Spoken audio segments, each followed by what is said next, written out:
Yang dulu itu tidak dikasih seperti itu. Sama dengan zakat, yang bisa berzakat itu yang kaya saja, karena ada nisabnya, ada haulnya. Tapi kalau sedekah itu bukan orang kaya, walaupun orang tidak mampu sebenarnya bisa sedekah. Nah, cuma kenapa memang ibadah wajib ini kita harus betul-betul istilahnya antisipasi memang sebelum kita lakukan yang sunnah, karena ini yang pokok. Sama dengan begini, saya dulu pernah tanyakan, kenapa masih ada sedekah, kan sudah ada zakat? Atau kenapa mesti kita berzakat kalau sudah ada sedekah? Ternyata ulama kita itu cukup memberikan jawaban sederhana. Dia mengatakan, kalau kau mau mengetahui hartamu bertambah atau tidak, kuncinya itu zakat. Kalau sedekah nggak bisa. Gitu kan? Jadi kalau kita mau tahu apakah rezeki kita itu bertambah atau tidak, kuncinya cuma satu, zakat. Karena kalau tahun ini kita berzakat 1 juta, tahun depan kita berzakat 2 juta, berarti rezeki itu bertambah 100%. Tapi kalau tahun ini kau berzakat 500.000, kemudian tahun depannya kau berzakat cuma 100.000, berarti rezekimu turun. Kan gitu. Kalau sedekah kan tidak bisa, karena sedekah itu tidak ada patokannya. Kau mau kasih 10.000, kau mau kasih 5.000, tidak ada aturan. Tapi kalau zakat mutlak 2,5%. Makanya Pak Yusuf Kala itu ketika saya sempat sama Pak Aksa Mahmud, itu dia mengatakan, saya itu hanya menghitung, bukan menghitung hartanya, tapi menghitung zakatnya. Kalau dia sudah tahu zakatnya, dia sudah tahu hartanya. Jadi tidak usah hitung yang banyak itu, hitung saja 2,5%. Itu kan gitu. Jadi sebenarnya dalam kehidupan ini kita itu ingin dikasih tahu bahwa ini rezekimu bertambah, karena banyak orang kelihatannya rezekinya banyak, tapi sebenarnya tidak, karena itu utang semua. Kan gitu. Sebenarnya dia tidak banyak rezeki, tapi dia banyak tanggungan. Nah, makanya zakat itu nanti bersih baru dikeluarkan. Jadi ini penting saya sampaikan, karena kalau kita tidak berzakat, oh itu batal, Pak. Makanya kenapa perintah itu aqimi sholat wa atuz zakat. Jadi itu berdampingan, dirikan sholat dan tunaikan zakat. Itu kan dari kata ata, itu disuruh mengeluarkan. Sebenarnya kalau kita orang bayar zakat itu, yang berterima kasih itu adalah yang memberi zakat, jangan yang menerima. Biasa kan kebaliknya kan, kalau kita kasih zakat ke orang, langsung yang terima itu, oh terima kasih banyak Pak. Mestinya yang terima kasih itu yang memberi, bukan yang menerima.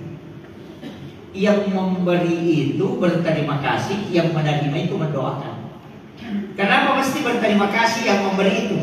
Karena orang miskin kalau dia tidak terima zakat, dia tidak berdosa. Tapi kalau kita tidak keluarkan zakat, orang miskin tidak terima, kita berdosa. Itu kan gitu. Jadi sebenarnya jangan berterima kasih kepada kita, kalau hakikatnya ya, hakikat kalau tasawuf. Jangan yang berterima kasih dia menerima, tapi mestinya bapak yang keluarkan zakat ketika bayar zakat dan orang terima, berterima kasihlah ke orang itu, karena gara-gara dia kita tidak berdosa.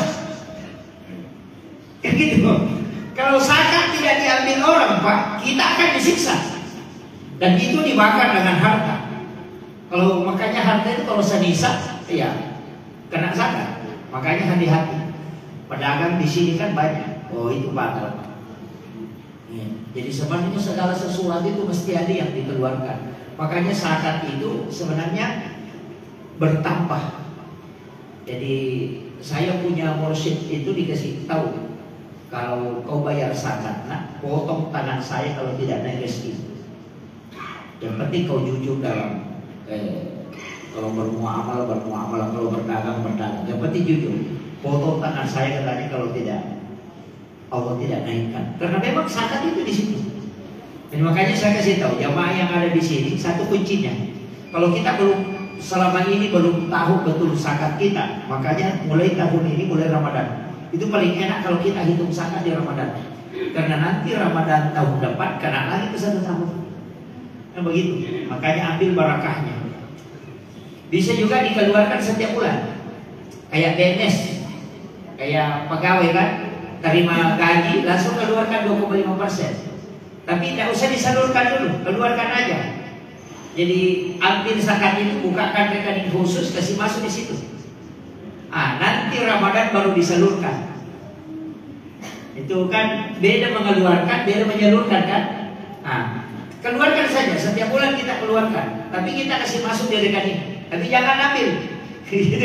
Kadang-kadang kalau tersiksa lagi, awal diambil dulu itu nanti diganti. Oh, itu jadi masalah.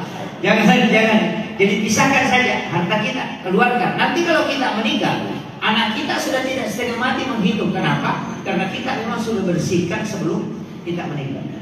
Itu batal itu Pak, kalau zakat itu tidak tertunaikan. Ya. Walaupun nanti ada orang yang mengakali kan, ada yang mengakali itu zakat. Ada beberapa orang yang mengakali zakat itu. Seperti orang yang punya kambing 40 ekor. Kalau dapat 40 ekor berarti sudah keluar 1 ekor. Tapi menjelang 40 ekor dia jual kambingnya 2. Dia jual, kan tidak cukup. 38 gak kena zakat. Nanti menyeberang lagi, ya kalau mau lagi 40 dia jual lagi. Sama orang yang punya emas. Kalau emasnya 83 gram, kalau dia nanti kena zakat, ini kena zakat sudah mau 1 tahun. Kalau 11 bulan dia jual. Dia jual emasnya 5 gram. Nanti menyeberang 1 bulan balik lagi, tunggu lagi 1 tahun, jual lagi. Itu tidak kena zakat karena memang tidak dimiliki 1 tahun kan. Tidak kena zakat itu Pak. Jadi ada yang mengakali begitu. Kata ulama kita, orang itu nanti tidak dibakar Pak. Tidak dibakar karena tidak kena uji zakat. Cuma dikasih masuk di dulu, baru dulunya dibakar. Itu karena mengakali zakat ya. Jadi itu penjelasan karena itu menghindari, hati-hati ya. Makanya saya kasih tahu Pak, bayar hitung dulu harta kita. Rumah pribadi itu tidak disakati. Ingat, walaupun rumah itu nilainya sampai 1 M, itu tidak disakati. Mobil pribadi yang kita pakai sehari-hari itu tidak disakati. Walaupun itu mobil Alphard, walaupun itu mobil apapun, mau mobil apa itu tidak disakati. Kalau dia adalah mobil pribadi yang dia pakai sehari-hari, itu tidak. Setiap tahun tidak disakati. Dijual pun itu tidak dikeluarkan zakatnya. Nanti yang keluarkan zakat kalau jual beli mobil. Seperti showroom. Setiap laku 1 mobil keluarkan 2,5%. Itu yang wajib bayar zakat. Karena memang jual beli mobil. Tapi kalau mobil pribadi dijual, tidak usah keluarkan zakat. Kecuali uang penjualan mobil itu kita simpan di bank dan sampai 1 tahun, kena wajib zakat. Ingat ya, jadi rumah pribadi itu tidak ada zakatnya.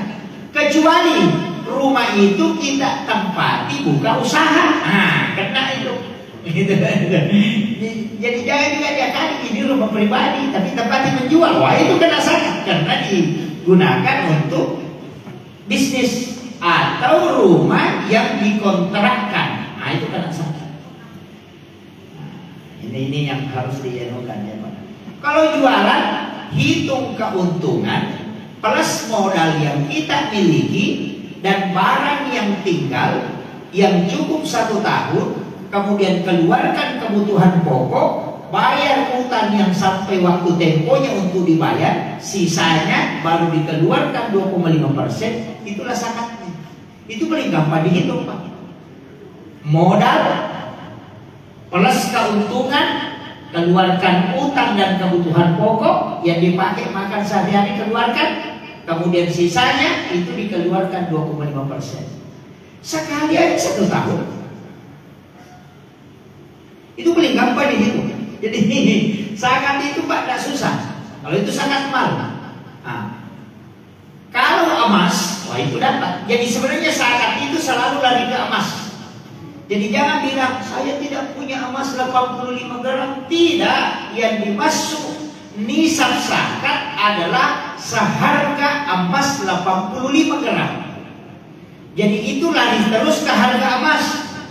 Jadi berapa harga emas sekarang? Misalnya 1 juta, berarti 85 juta uang yang kau miliki, maka sudah wajib zakat 2,5%. Jadi itu selalu hitung ke emas. Makanya boleh jadi ada orang tahun ini bayar zakat, harganya tetap sama, tahun depan tidak bayar zakat. Kalau misalnya harga emas turun, jadi kan gitu. Siapa tahu misalnya harga emas turun menjadi 500.000, dia tidak wajib zakat karena tidak sampai harga sebisa. Kan gitu. Ini jadi makanya hitung-hitungan itu Pak penting. Makanya saya wasiatkan hitung zakat baik-baik. Kalau tidak dihitung dan itu kan semua sebenarnya ada zakatnya Pak. Semua ada zakatnya. Ikan itu zakatnya apa? Ya tulangnya. Jadi kalau ada orang makan hartanya itu dia tidak zakati, sama kalau dia makan ikan karena makan tulangnya semua itu. Gitu. Bisa ada zakatnya. Apanya? Ya, kulitnya. Coba. Jadi nanti dilepas sebagian harta itu baru sempurna. Makanya disebutkan keluarkan zakatnya agar hartamu itu sempurna. Nah, bilang tidak sempurna itu kalau dikeluarkan justru kurang. Begini maksudnya Pak. Kita bisa sambil analogi. Pergi beli kain 4 meter. Kain 4 meter. Bawa ke tukang jahit. Kasih tahu, bikinkan saya baju, tapi jangan kau gunting ini kain.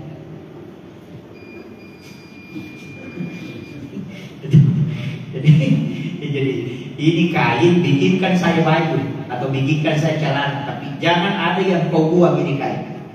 Jangan ada yang kau kurangi. 4 hari kita kembali, insya Allah jadi selimut itu, bukan jadi baju. Karena mesti dibuang sebagian baru bisa jadi baju. Begitu juga sebenarnya harta. Nanti sempurna ketika dia keluarkan. Jadi buang kotorannya. Makanya zakat itu sebenarnya kotoran. Karena makanya disebut keluarkan supaya bersih. Jadi kalau ada sesuatu yang dilepas dan bersih, berarti yang dibuang itu kotoran. Makanya hati-hati makan zakat. Itu makan kotoran itu. Ada kan orang tidak berhak terima zakat, baru terima zakat. Oh itu makan kotoran itu. jangan sembarang ya, jangan. Apalagi kalau ustaz, ada ustaz yang terima zakat Pak. Itu saya tidak anukan. Saya bilang kalau untuk pencerahan ustaz itu bukan zakat dan juga bukan sedekah, tapi apa? Itu hadiah. Jadi kalau untuk ustaz itu hadiah. Jangan bilang kasih sedekah. Oh itu. Jadi kasih hadiah. Makanya kalau zakat itu hati-hati, jangan coba-coba. Kalau ini masalah semua. Nah zakat itu kan begitu tadi saya bilang, semua itu bersihkan. Semua benda itu kan kalau dibersihkan mesti ada yang dilepas. Orang juga kan begitu Pak. Orang disunat itu kan juga sebenarnya dikeluarkan zakat itu. Itu kuncinya. Tapi ada juga bilang orang, oh itu juga ada kan ikan dimakan itu tidak dibuka tulangnya. Itu ikan lure dimakan semua itu. Ulama kita bilang kalau hartamu seperti lure makan saja semua, tidak usah keluarkan. Karena memang tidak banyak ya kan. Jadi yang wajib zakat itu memang yang cukup untuk sedisa. Ya itu tadi 85 gram emas. Ini penting untuk saya sampaikan. Dan di sini kalau kita banyak, berarti kalau 1 juta emas berarti 85 juta. Jadi kalau ada uang segitu, ya makanya uang yang ada di bank itu diambil. Ada yang mengatakan 1 kali dikeluarkan zakatnya, tidak, setiap tahun. Sama aja ibu-ibu kalau beli emas. Kalau perhiasan tidak ada zakatnya. Perhiasan tidak disakati. Dia 1 kilo. Siapa tahu ada ibu-ibu pakai emas 1 kilo, kalungnya setengah kilo. Dia pokoknya tidak disakati. Biar 5 kilo. Kalau ada ibu-ibu pakai emas 5 kilo yang digantung itu, tapi itu dipakai 24 jam.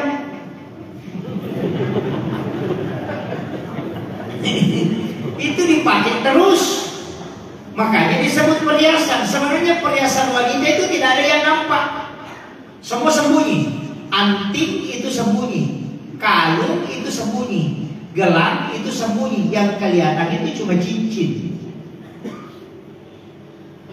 Semua sembunyi itu Pak.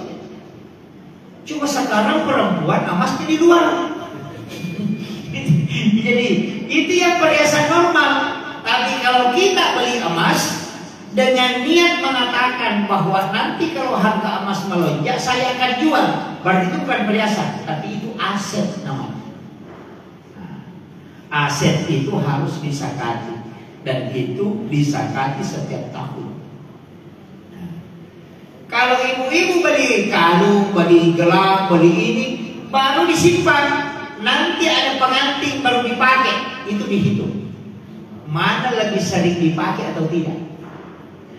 Kalau hanya ada pengantin baru dipakai, berarti 1 kali 1 minggu. Itu tetap disakati karena dia bukan perhiasan, dia barang simpanan namanya. Ini penting bubu ya. Makanya itu mas tahu yang banyak, tak usah dikumpul-kumpul itu sampai situ itu masa ada ditempel sini, ada ditempel sama sini. Pakai mas kalau pergi pengantin begini tak. Ditanya bila lewat mana, gue bilang lewat sana. Tak usah, ya. Jangan terlalu banyak. Saya sering mengatakan begini, dunia ini kan masratul akhir. Tetap kita mesti ada harta, ada kita sisihkan, nanti jangan meninggalkan tanpa meninggalkan harta ke anak-anak kita. Itu bahaya juga. Tapi saya ingin sampaikan bahwa harta yang sesungguhnya yang kita miliki adalah yang kita sudah sedekahkan itu yang kita miliki. Karena harta yang kita tinggalkan itu adalah akan diperebutkan orang. Dan ketahuilah bahwa seandainya orang tahu bagaimana susahnya kalau di hari kemudian, maka dia tidak akan mengumpul-ngumpul hartanya di dunia. Banyak ibu-ibu yang punya emas sampai siku ya hati-hati, karena kalau meninggal itu pasti istri kedua yang pakai. Iyalah, suami tak pasti meninggal kalau kita meninggal. Hidup saja tak mau menikah, apalagi kalau bagaimana. Coba tanya. Iya, biar bagaimana sayangnya, coba tanya. Kalau nanti pulang ke rumah tanya suami, Pak, kira-kira kalau saya meninggal, kita meninggal lagi Kak? Pasti cuma dia bilang, nanti dilihat.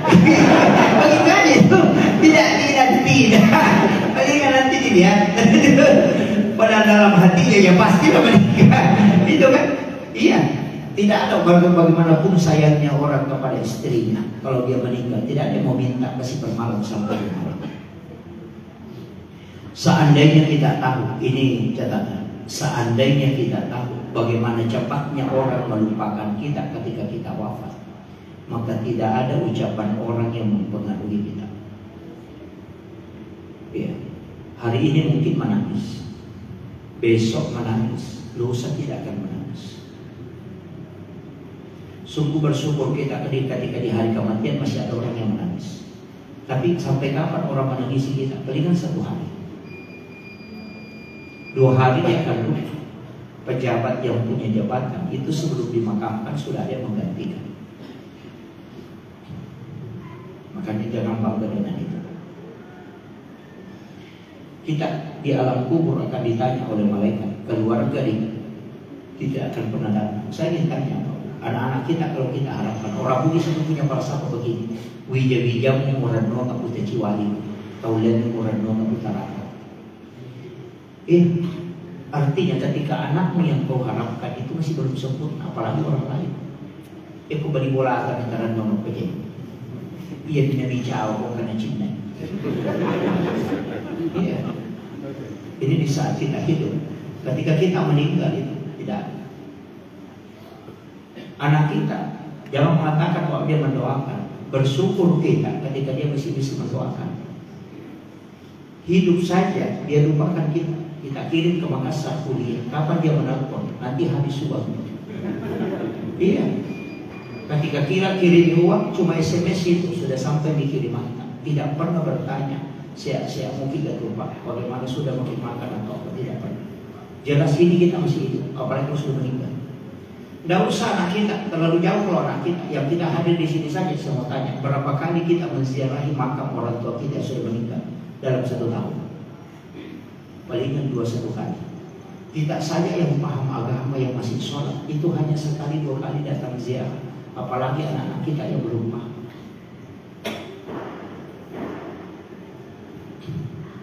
Tidak ada. Kalau bukan kita yang mempersiapkan diri, tidak bisa. Anak-anakmu diharapkan tidak bisa. Istri menangislah kalau kita meninggal ini. Tapi kalau cukup 1 bulan, palingan bikin status. Bapaknya sudah 1 bulan meninggalkan. baru bikin gambar menangis. Paling kalau sudah ada duda yang komen di bawah, sabar saya, paling kan terima kasih. Iya. Iya. Ini saya wasiatkan. Jangan sampai kehidupan dunia ini melalaikan kita dan tidak ada bekal yang kita bawa. Harta sebanyak apapun kalau kita jalan tidak mungkin kita bawa. Maka nanti betul-betul dimiliki itu ketika kita wakafkan, ketika kita sedekahkan. Di bulan Ramadan ini kesempatan, karena di sini dilipat gandakan betul. Dan kita tidak tahu apakah kita mendapati Ramadan tahun depan, itu mustahil. Kita tidak tahu. Maka ketika Allah berikan kesempatan, itu pasti digunakan. Banyak kan orang begitu mengumpulkan harta. Coba sering saya dengar Pak, kadang-kadang orang itu kan berpikir menjual sampai tengah malam, menjual tidak, pokoknya tidak ada waktu istirahatnya, cari nafkah tidak ada waktu istirahatnya. Itu sampai tua mencari uang, mengumpulkan uang. Itu kemungkinan bisa berkumpul paling banyak 1 miliar dan dia bisa dikumpulkan. Tapi ketika itu tua kemudian dia sakit-sakitan, dia pakai bolak-balik ke dokter untuk berobat. Uang itu bisa habis. Di mana kenikmatan sesungguhnya kita dapat? Sudah setengah hidup kita bekerja setiap hari, tidur sampai dibatasi, makan kadang tidak senang dengan tidak tenang dengan keluarga. Kemudian kita lebih mencari nafkah. Setelah nafkah itu dikumpul, kemudian di hari tua justru dipakai harus berobat karena sudah sakit-sakitan. Kapan kita menikmati hidup? Tidak ada kan? Anak-anak kita tidak ada kesempatan bersamanya. Saya itu Pak jarang sekali di rumah. Hampir dipastikan setiap bulan itu paling maksimal saya 3 hari di rumah dalam 1 bulan. Kadang-kadang cuma 1 hari. Bahkan pernah 2 bulan itu saya cuma 1 hari di rumah. Itu karena keliling dari kampung ke kampung untuk berdakwah. Tapi saya memang bikin perjanjian dengan istri. Kau yang didik anak-anak kita, nanti saya berdakwah untuk rumah. Ada waktunya saya tidak keluar. Ketika saya di rumah, itu saya tidak makan kalau anak-anak tidak kumpul. Saya punya 2 anak, nanti itu kalau mau makan saya panggil, nak sini dulu, kita makan sama-sama. Saya sering kasih tahu, bersyukur nak kita masih bisa duduk begini makan sama-sama. Kalau nanti engkau ingin makan bersama saya begini, tapi saya sudah meninggal, maka jadikan ini sebagai momen yang baik untuk kita makan sama-sama dan berdoa. Dan itu akan diingat anak kita selamanya. Nah sekarang kan itu hilang Pak. Anak kita makan di depan televisi, bapaknya makan di kursi, istrinya makan di dapur. Kan gitu. Apalagi yang penjual, maka sambil makan itu di meja itu, tunggu pembeli itu. Iya kan gitu. Sebenarnya apa yang kita cari? Kalau kebahagiaan dunia itu kan sudah hilang di situ. Iya, mestinya ada jeda istirahatkan tubuh kita, berikan haknya. Kemudian mestinya ada waktu untuk keluarga. Rasulullah itu mengatakan orang yang makan berjamaah itu bersama, itu akan diberikan barakah oleh Allah dan penyakit akan diangkat. Nah sekarang di rumah Pak, jarang sekali orang makan berjamaah dengan keluarganya. Dasar orang tua kita dulu, kalau makan itu udah panggil semua anaknya, panggil cucunya, berkumpul di situ makan sama-sama. Kan begitu. Sekarang kan tidak. Satu makan di depan TV, satu makan di kursi, kan gitu. Yang paling gara-gara HP Pak. Tidak pernah orang baku ngomong dengan anaknya. Hanya sibuk main HP, istri main Facebook, suaminya main TikTok, anaknya main game. Tidak pernah baku ngomong. Makanya ketika anak dinasehati itu tidak mau mendengar, karena tidak ada ikatan batin orang tua dengan anak, karena tidak ada lagi komunikasi. Ini yang terjadi sekarang. Saya sering katakan, kalau di rumah itu mestinya matikan HP itu jam 8 malam sampai jam 9 lah. Nanti 1 jam itu ada waktu untuk duduk-duduk bersama keluarga, bersama anak-anak. Itu penting supaya ada ikatan emosional. Sekarang kan tidak ada. Si masih sibuk. Ada yang lebih parah Pak. Tidak pernah baku ngomong 1 malam gara-gara HP. Iya. Sudah di tempat tidur, istrinya menghadap ke timur main HP, suaminya menghadap ke barat main Facebook. Tidak ada. Semua urusannya orang ditahu. Si anu sakit baru di Jakarta, si anu sakit giginya di Kalimantan, padahal suaminya mencret dia tidak tahu. Iya.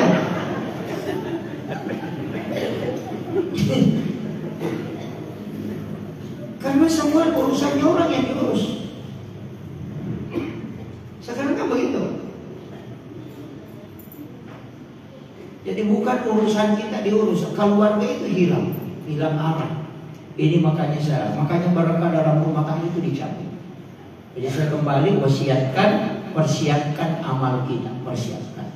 Harta yang kita tinggalkan itu akan ditanya. Kalau anak-anak kita berkelahi nanti kalau kita meninggal, oh batal. Masa kita yang cari setengah mati, baru dikumpul, baru kita meninggal, anak bertengkar di belakang, kita yang disiksa di dalam kubur, jamaah mana? Iya kok? Coba pikirkan itu. Nah kita tidak hidup selamanya. Seandainya kita tahu patokan umur kita, saya masih hidup 80 tahun, ya oke lah, bisa kita kumpul nikmatin. Tapi karena kita tidak tahu, setiap waktu itu mengintai kematian. Malakul maut itu tidak mengatakan tunggu dulu, tidak bisa. Makanya gunakan kesempatan selama masih Allah kasih. Itu aja kunci. Dan saya sering sampaikan, orang yang bersedekah itu tidak akan pernah rugi. Karena Allah memang janjikan menjabil hasanati wa sawab salimah. Kalau kau kasih saya 1, saya akan kasih kau 10. Kan itu kuncinya. Bahkan kalau infak itu masalul ladzina yunfiquna amwalahum fi sabilillahi kamathali habatin ambatan sab'a sanabila fi kulli sunbulatin mi'atu habah. Itu seperti orang menanam padi. Itu Al-Qur'an itu mengambil perumpamaan tanaman. Makanya saya sering kasih tahu petani itu jangan kau coba. Jangan lalu ada reke-reke kau pak galuh. Iya. Jangan selalu mengeluh. Karena kenapa? Sebenarnya Allah sudah lipat gandakan itu yang kau lakukan. Dia sudah bilang tidak banyak rezeki tahun ini. Berapa memang kau kasih turun? Nabi bilang 1 ember, berapa kali kau dapat? Nabi bilang 5 kali, banyak itu. 1 ember ini kau kasih turun dan 5 kali kau dapat. Seandainya 5 kali kau kasih turun baru 1 ember kau dapat, baru bisa kau mengeluh. Kasih pantai minampur, mau kau galungnya nampak 5 kali untuk 5 dari ini. Kau dimentongnya langsung dulu. Kan begitu Pak? Karena kalau kita kali ini tidak bersyukur. Dan saya mau kasih tahu kenapa padi itu disebut tanaman yang barakah. Karena dia tidak akan habis. Dia tidak akan habis. Coba jarang orang menghitung itu. Kenapa padi ini kan 6 bulan sekali? 6 bulan sekali kan? Padahal kita kan makan setiap hari. Coba pikir, 6 bulan sekali tapi kita makan setiap hari. Tapi kenapa tidak habis-habis? Coba, seandainya semua tanah itu pertanian cocok lah. Tapi bagaimana banyaknya orang di sini di Mamuju, berapa ini luas lahan pertanian?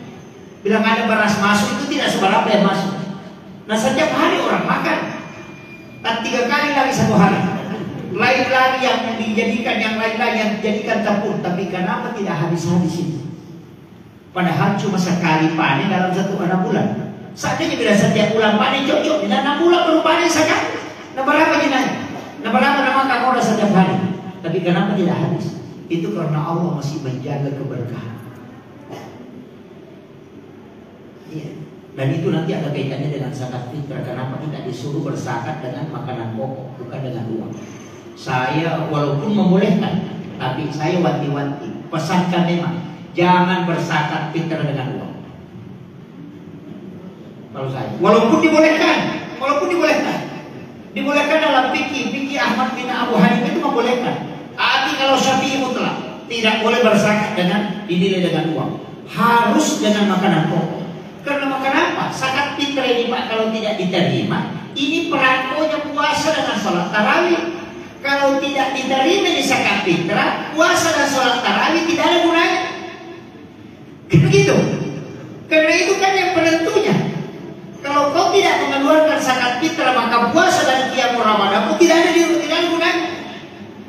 Itu tidak sampai. Makanya zakat fitrah ini perangko. Kan itu pernah mengirim surat kan? Itu pakai perangko. Itu perangkonya. Kalau dia tidak ada, tidak resmi, tidak bisa lolos. Makanya kita puasa 30 hari. Tarawih sampai 20 rakaat. Buya-buya datang ke masjid gara-gara zakat fitrah tidak diterima. Hancur kan? Itu fatalnya itu Pak. Makanya hati-hati dengan zakat fitrah. Saya itu tidak pernah bukan. Imam Syafi'i itu tidak sama sekali membolehkan bawa zakat fitrah dengan uang. Karena sahabat pernah bawa uang. Itu di masa Nabi pernah sudah bawa nilai. Tapi Nabi mengatakan tidak ada makanan di rumah. Nabi mengatakan ada Rasul. Nabi mengatakan pulang ambil itu. Nabi tidak mengatakan tidak diterima, cuma mengatakan pulang ambil. Makanya ini penting sekali, Pak. Karena zakat fitrah itu tujuannya supaya semua orang di kampung itu makan pada hari Lebaran. Itu kuncinya. Nah, banyak kan orang sekarang begitu, Pak, tidak ngambil simpelnya. Ada juga imam pintar, dia beli beras di basko. Gitu. Kalau dia simpan di depannya itu tidak dorong, ada tarik lagi, sudah datang lagi, dorong lagi, tarik lagi. Dan ini juga imamnya tidak beres. Itu kan jadi masalah, tapi tidak ada jadi imam juga. Kayak juga ya. Wah, itu jadi masalah. Iya. Ini fatal ini kalau tidak orang anu. Saya itu ngaji tasawuf dikasih tahu hakikat zakat fitrah. Sebenarnya zakat fitrah itu kan menutupi semua lubang. Telapak tangan, mata, telinga, kemudian ini, kemudian di bagian bawah. Itu kalau diliter itu pas. Dan kalau ada orang, saya kasih tahu, orang berzakat fitrah dengan makanan pokok, lihat, kalau dia ambil makanannya, dia angkat liternya itu pasti di bawah liternya itu tertutup. Tapi kalau dia berzakat dengan uang, ketika dia angkat liternya, kalau dia sudah ambil beras di tempat berasnya itu berlubang terus. Makanya orang yang berzakat fitrah tasawuf, orang yang berzakat fitrah dengan makanan pokok itu tidak akan cepat habis makanannya. Dia kalau dia beli beras bisa sampai 1 bulan itu sudah habis. Tapi kalau dia berzakat fitrah dengan uang, tidak cukup setengah bulan itu akan habis. Itu hakikatnya. Makanya ulama tasawuf mengatakan zakat fitrah dengan makanan pokok itu menutupi kekurangan disebut barakah. Jadi ketika litermu kau angkat, Allah akan tambahkan barakah dari bawah sehingga tertutup tempat pengambilannya. Itu hakikatnya kenapa zakat fitrah itu disebut menutupi lubang.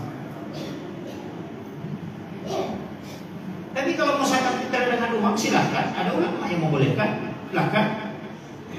Tapi kalau dia tidak diterima, mohon maaf, puasa dengan tarwiyah tidak ada gunanya. Itu aja. Jadi saya kan sederhana aja kan kalau ada membolehkan. Itu kalau Syafi'i itu mutlak tidak boleh. Nanti kan ada sok itu kita akan bahas itu nanti. Soknya Imam Syafi'i dengan soknya Imam Abu Hanifah itu beda. Makanya kalau orang bayar uang mestinya itu dipakai 5 liter. Bukan 2,5 kg. Mestinya 5 liter. Karena soknya Abu Hanifah dan soknya Imam Syafi'i itu tidak sama. Itu kalau fikihnya kan, karena yang membolehkan bayar zakat fitrah dengan uang itu Imam Abu Hanifah. Jadi boleh dinilai dengan uang, tapi sahnya itu adalah 5 liter. Gitu kan? Jadi ikuti itu, bayar zakat fitrah dengan uang, lari ke masaknya Abu Hanifah. Abu Hanifah itu pakai satu sak itu 5 liter, 4,8 liter lah. Makanya disebut 5 liter lebih aman. Kalau kita 3 lebih kan? Iya, 2,5 kg. Ah, itu paling aman. Ada yang pakai ikut mazhab Syafi'i, jumlahnya baru pengeluarannya ikut Abu Hanifah. Itu namanya mencampur mazhab kan? Makanya kalau saya lebih aman pakai beras, lebih aman. Ini yang saya wanti-wanti memang lebih awal. Karena banyak orang kan dia pakai uang. Kemudian kalau uang itu Pak juga jadi masalah biasanya. Di kampung saya bukan di Mamuju. Kadang-kadang itu zakat fitrah imam dianggap itu sebagai gajinya. Iya, sehingga dia tidak salurkan. Itu kan jadi masalah juga itu. Iya, orang yang mengambil zakat itu hanya 1/6 bagiannya. Serahkan itu, jangan ambil. Ini yang bahaya Pak. Tapi tidak kalau di Mamuju di kampung saya banyak. Iya, hati-hati. Saya wanti-wanti betul itu, hati-hati. Saya sering sampaikan ke imam petugas syariat, hati-hati. Itulah yang banyak tersiksa karena ketidaktahuan kita. Cuma orang tua dulu itu pintar kan. Kalau pergi bayar zakat fitrah bawa uang juga. Uang itu sebenarnya adalah tolak bala. Silakan imam petugas syariat ambil itu. Ambil itu uangnya karena itu tolak bala. Sama aja dulu kalau hari Jumat ada namanya tolak bala kan. Dulu itu bawa kelapa hidup kan. Kenapa itu sama uang disuruh masjid itu? Pak Imam itu sampai doa tolak malam. Berdoa itu kalau sudah sholat subuh datang semua orang itu. Itu kasih uang 5.000, kasih uang 2.000, baru kasih kelapa. Itu baru berdoa. Itu kenapa begitu? Sebenarnya itu kan tolak bala, tidak masalah, itu boleh. Cuma masalahnya puting beliau mau dikasih geser dan 2.000 tolak balanya tidak geser. Jadi masalah kan? Coba. Saya kasih tahu kalau ada sapu lidi dan batunya besar, nah lidinya satu bisa bergeser batunya, tidak bisa. Begitu, jadi tolak bala itu juga disesuaikan. Kan gitu. Jadi tolak balanya 2.000 rupiah baru puting beliung sudah tidak geser itu pasti itu. Ya kan gitu, makanya hati-hati juga. Jadi tolak bala ini juga penting, Pak. Setiap kali itu mestinya kita tolak bala. Karena Nabi kan mengatakan, ketika bala bersamaan dengan sedekah, bala tidak akan pernah mendahului sedekah. Itu kelebihannya kenapa kita disuruh sedekah di waktu subuh, supaya selamat sampai sore. Kan itu tujuannya.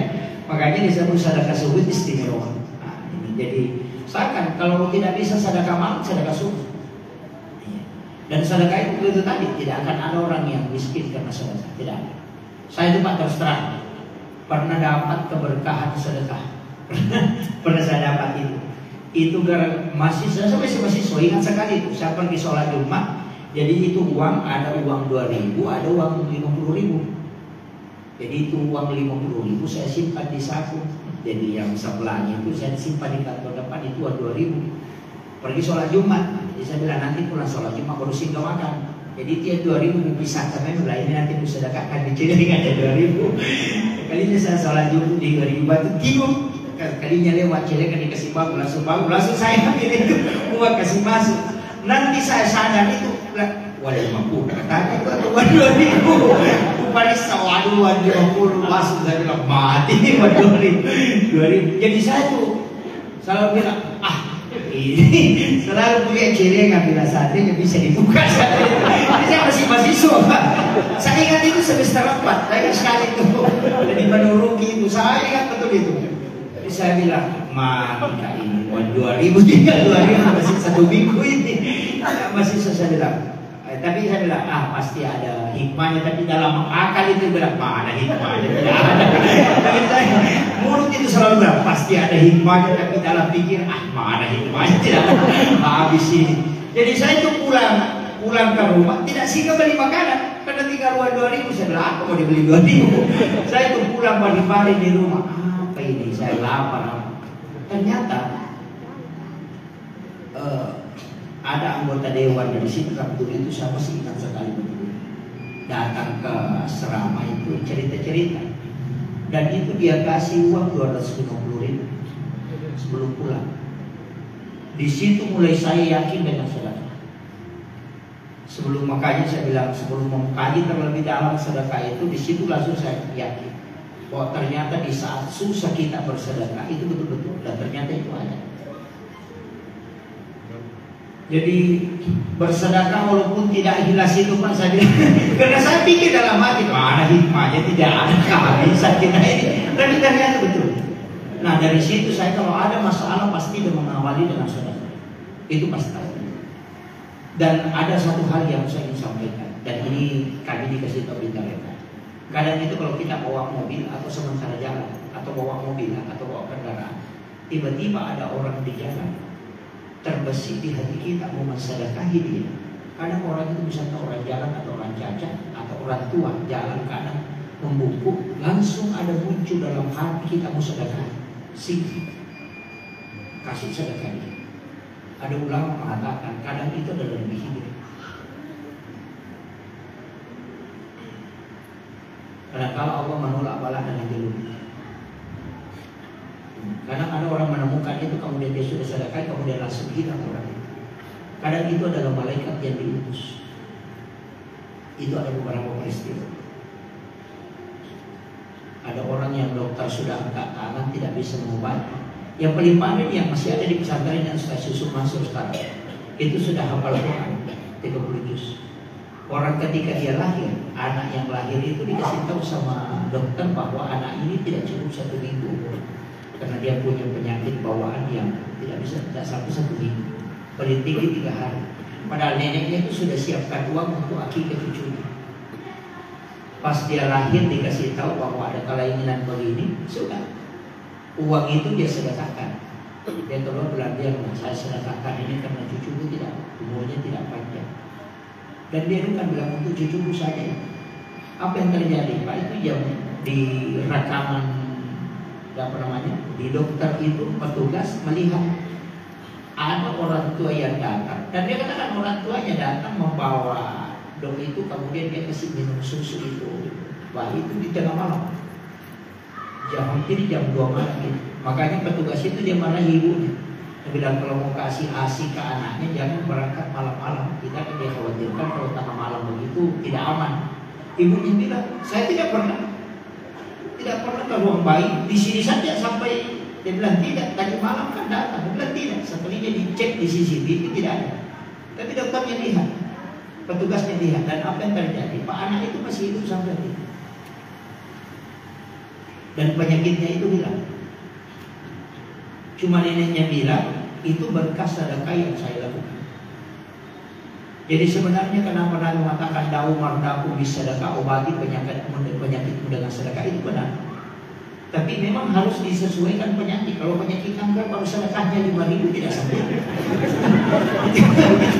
Ini kan jadi masalah karena kalau kita juga tidak bisa, maka belilah penyakit itu dengan sedekah. Kan begitu. Itu ini penting saya wasiatkan. Ini sudah masuk waktu. Ya, ada yang bertanya ya, silakan. Pak, awal dari sini dulu. Iya.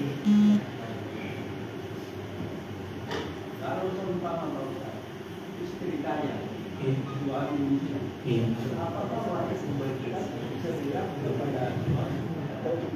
Oh iya. Yang kedua Pak, asli.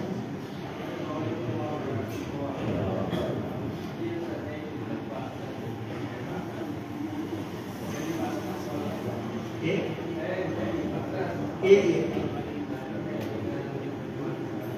Oh iya. Iya.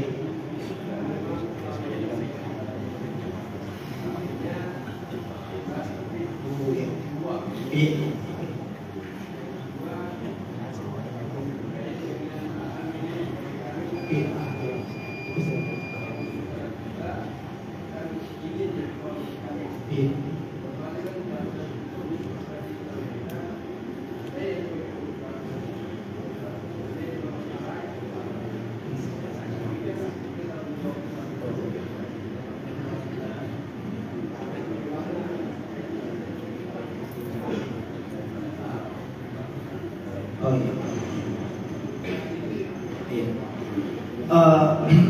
Terima kasih Pak. Untuk saya juga termasuk pengurus Basnas.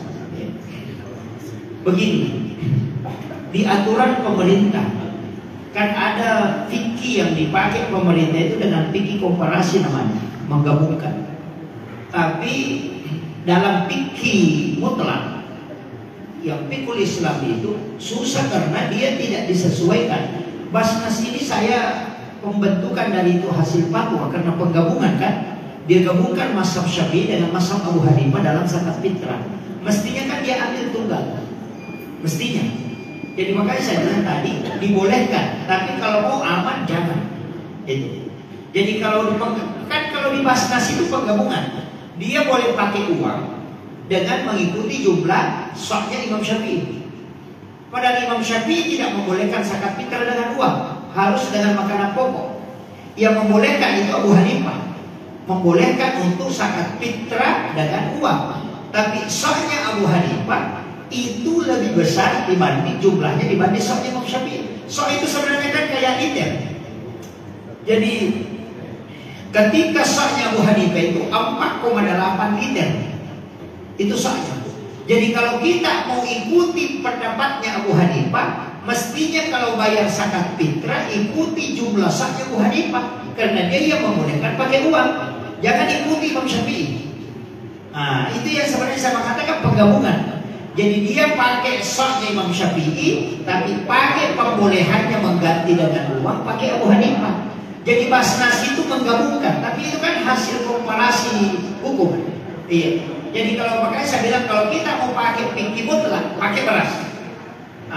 Kemudian sebenarnya begini, zakat mal dengan zakat fitrah itu beda.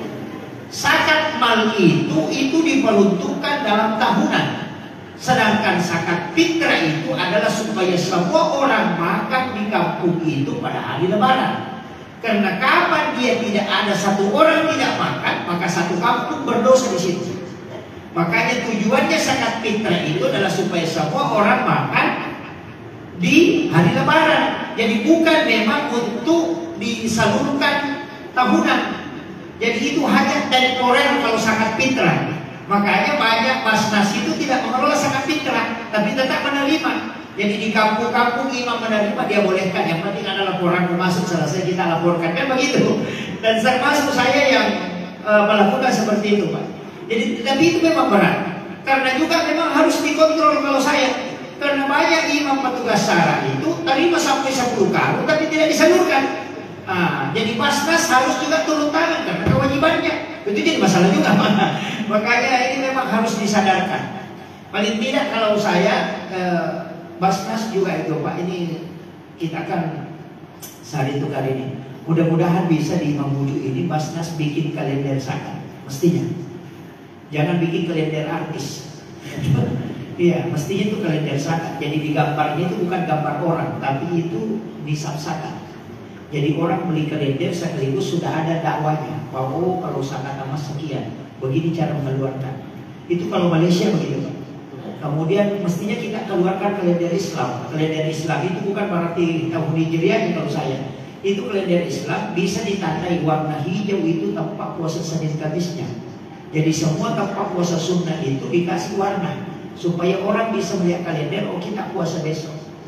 Itu sebenarnya. Sekarang kan kalender tidak masuk masjid kalender BNI, BRI. Mestinya kita orang Islam ini membuat kalender yang bisa dijadikan sebagai dakwah. Iya. Jangan sampai gambar artis semua ya dikasih masuk. Kayak Basnas kan bisa berdakwah dengan kalender. Jadi ketika dia nongkan, ya di situ ada misalnya zakat emas sekian, nisabnya sekian itu. Jadi orang tidak buat kalendernya karena dipakai selamanya. Nah itu penting sebenarnya. Jadi sebagai dakwah. Karena banyak kan orang tidak bisa hitung itu. Belum bagaimana caranya dikeluarkan zakat. Tapi kalau ada di situ, oh ternyata begini caranya.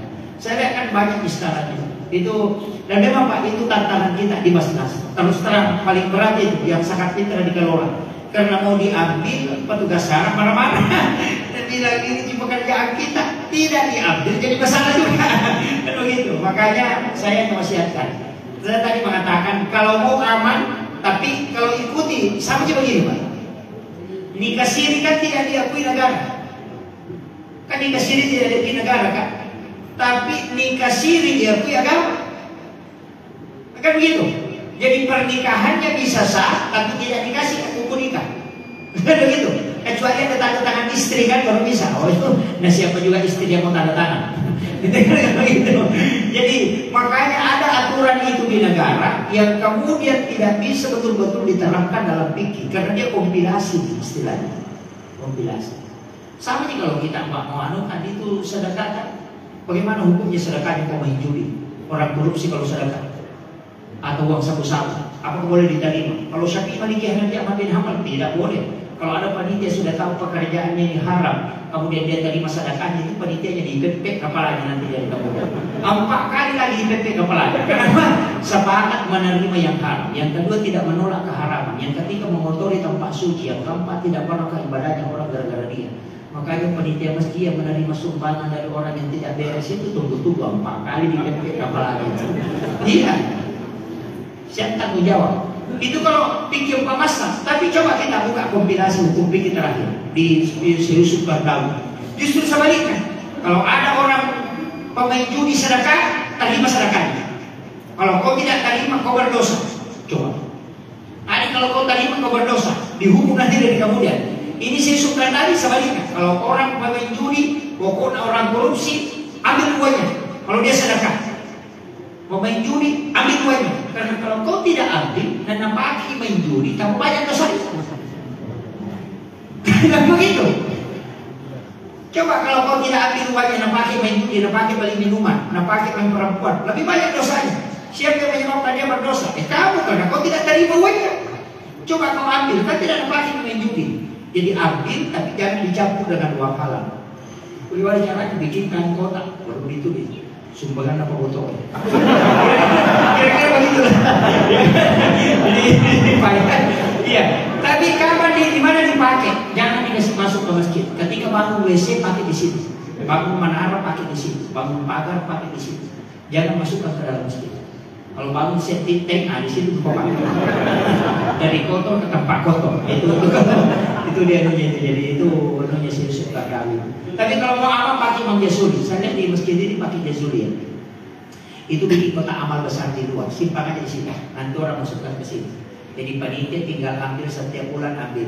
Pakai membangun di mana saja. Nanti kalau ditanya sembelih dari mana dikasih itu, saya tidak tahu, cuma ambil celengan. Selesai. Itu panitia paling aman itu. Itu kan fikih lah begitu. Jadi fikih nanti kalau kita bahas itu banyak sekali, panjang sekali. Nanti saya akan bahas itu mulai dari tahara sampai wudu, nawakil wudu, furudul wudu, sunanul wudu, kawaidul wudu, itu ada semua. Mandi kemudian terbang, istinja itu akan dibahas. Kalau tidak dibahas itu kan jadi masalah juga. Cuma kadang kalau fikih itu dibahas kadang orang bosan. Karena larinya ke sini, larinya ke sini. Jadi itu banyak masalah-masalah di situ. Kemudian yang kedua, kalau istri kaya, suami tidak kaya, sebenarnya itu keluarga kaya itu Pak. Boleh nggak istri kasih sedekah suami? Boleh, tapi tidak boleh dikasih zakat. Zakat itu tidak boleh dari anak ke orang tua, karena dia adalah tanggung kewajiban. Suami ke istri atau istri ke suami, jangan bilang suami itu tidak kaya, saya yang kaya, nanti saya kasih. Nah, itu orang pelit betul itu. Ya itu tidak boleh itu kalau zakat, tapi kalau sedekah boleh. Iya, jadi istri itu boleh memberikan sedekah kepada suami. Sebenarnya begini, kalau dalam fikih bukan disebut sedekah sebenarnya. Itu hak suami itu mendapatkan. Sebenarnya memang jadi masalah itu dalam fikih itu kalau fikih keluarga. Memang ada beberapa yang harus kita buka sebenarnya Pak. Termasuk wanita yang bekerja. Wanita yang bekerja. Apakah ketika wanita itu bersuami, hartanya itu dalam milik suaminya? Kan itu yang diinginkan. Dan kalau dia bekerja misalnya seorang PNS, bagaimana dengan statusnya dia? Ketika dia tidak diizinkan oleh suaminya harus berhenti jadi PNS. Kalau dia diizinkan, bagaimana dengan penghasilannya? Itu kan ada diaturannya di dalam agama. Kan banyak sekarang wanita karir kan. Jadi memang dalam agama itu dirinci. Sebenarnya bukan sedekah itu. Iya. Memang pemberian sama-sama keluarga. Iya. Tapi memang ada juga memang termasuk suami. Kalau suami itu ya memang kalau kasih uang ke istri kan dua istilah gitu. Kadang kita kalau kasih uang ke istri, saya bilang ini uang kita ambil. Itu tidak boleh dicari. Kalau kita kasih tahu istri ini uang kita ambil, tidak usah cari. Tapi kalau kita bilang ini uang kita simpan, itu boleh kita cari. Seringkali kita salah, kasih uang ke istri apa dia bilang? Ini uang kita ambil, baru besok itu kemarin uang aku kasih dia ada kan? Nah sudah ibu kasih. Jangan cari lagi. Nah makanya ada dua, ada titipan, ada pemberian. Kalau kita, ini uang kita simpan, itu istri tidak boleh belanjakan uang itu tanpa minta izin ke suami, walaupun Rp1.000. Tapi ketika suami mengatakan, ini uang kita ambil, itu dia bisa belanjakan tanpa minta izin ke suami. Jadi ketika mengatakan ini uang kita simpan, berarti itu amanah. Kalau bilang ini uang kita ambil, berarti itu pemberian. Itu dua hal yang berbeda. Biasanya kalau bapak kasih uang istri bilang apa? Tidak ada, dikasih saja. Nah itu ada dua hukumnya. Jadi ada uang itu istri tidak boleh belanjakan. Sama kalau misalnya istri minta uang, Pak kasihkan dulu antar maka beli ikan, dan bilang ada di celana, tidak boleh istri mengambil uang itu di celana. Mesti dia ambil celananya, bawakan suaminya, nanti suaminya yang kasih. Ketika dia yang langsung ambil itu berdosa. Kenapa? Nabi sudah tahu kalau istri minta uang 10.000 dan dapat uang 50 tidak akan kembalinya. Nabi sudah tahu itu. Makanya nanti aman suamimu yang kasih. Oh, itu dari dulu kan begitu. Saya kira ini ya Pak ya. Akhirul kalam Allahul muwaffiq ila aqwamit thoriq. Assalamualaikum warahmatullahi wabarakatuh.